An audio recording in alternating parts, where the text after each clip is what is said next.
جاندار چیزیں اور بے جان چیزیں. بے جان چیزیں بے شمار، یہ تمام فلکیات، یہ پوری کائنات، یہ زمین، یہ پہاڑ، یہ شجر و حجر، کیا. لیکن ایک ہے جاندار. ان جانداروں میں ایک تقسیم ہے. دو کا تعلق غیر مرئی دنیا سے ہے، انویزیبل ورلڈ سے. فرشتے جو دکھائی نہیں دیتے، ان کی پیدائش ہوئی ہے نور سے.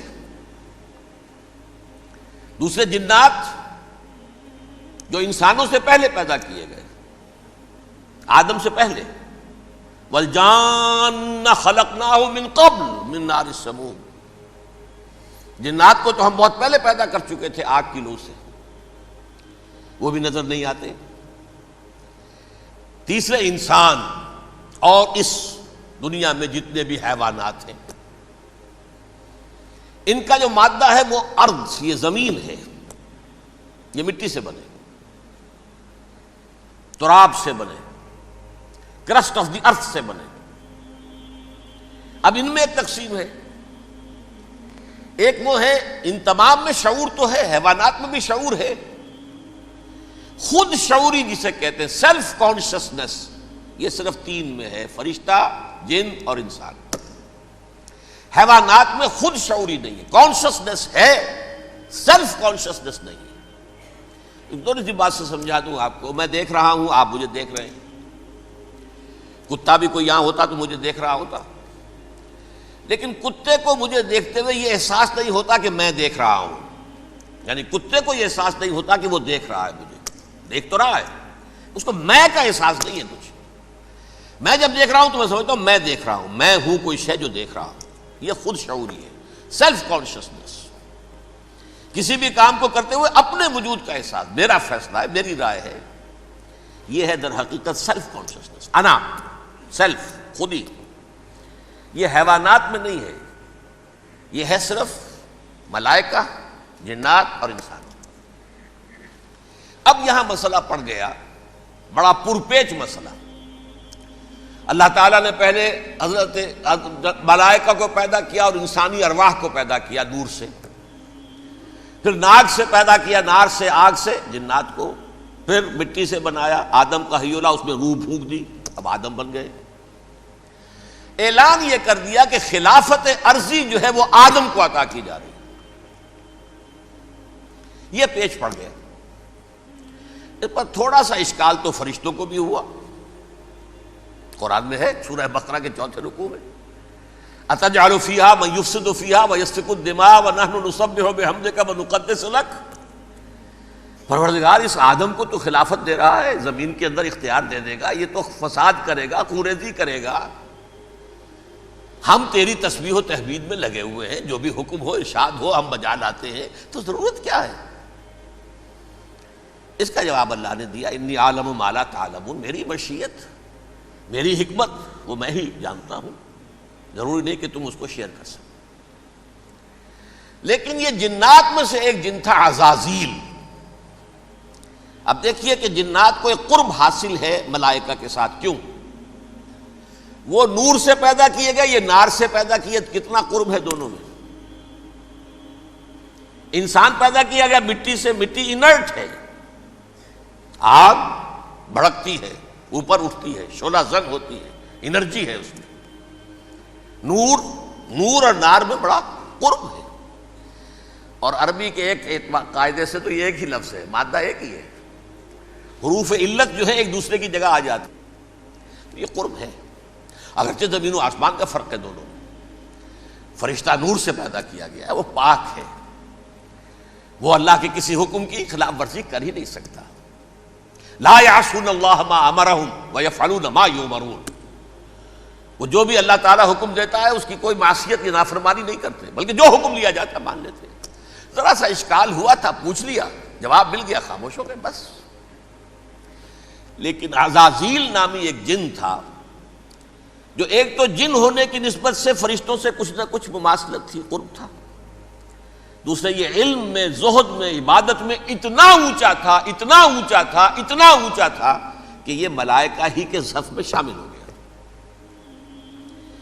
اس نے علم بغاوت بلند کر دیا جب حکم دیا گیا کہ سجدہ کرو آدم کو۔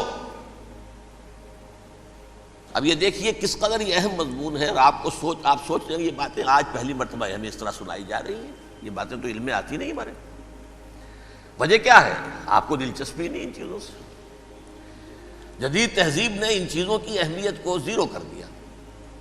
قرآن میں اہمیت کا کیا عالم ہے؟ 7 جگہ یہ مضمون قرآن میں آیا ہے کہ فرشتوں کو ہم نے حکم دیا سجدہ کرو آدم کو، سب نے سجدہ کیا۔ فسجد الملائکۃ کلھم اجمعون، سارے کے سارے، کل کے کل، سب نے مل کر سجدہ کیا آدم کو، اللہ کے حکم کی فوراً تعمیل کر دی۔ الا ابلیس ابا واستکبر وکان من الکافرین، ابلیس نے نہیں کیا، انکار کیا، استکبار کیا، گھمنڈ کیا۔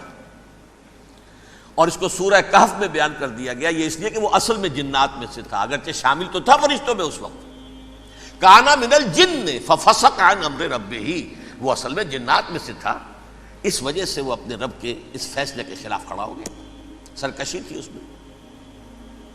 یہ معاملہ اتنا اہم ہے، اب آپ سمجھیے کہ 7 مرتبہ سورہ بقرہ، سورہ اعراف، سورہ حجر، سورہ بنی اسرائیل، سورہ کہف، سورہ طٰہٰ، سورہ صاد، 6 مکی صورتوں میں ذکر ہے یہ، اور 1 مدنی صورت سورہ بقرہ۔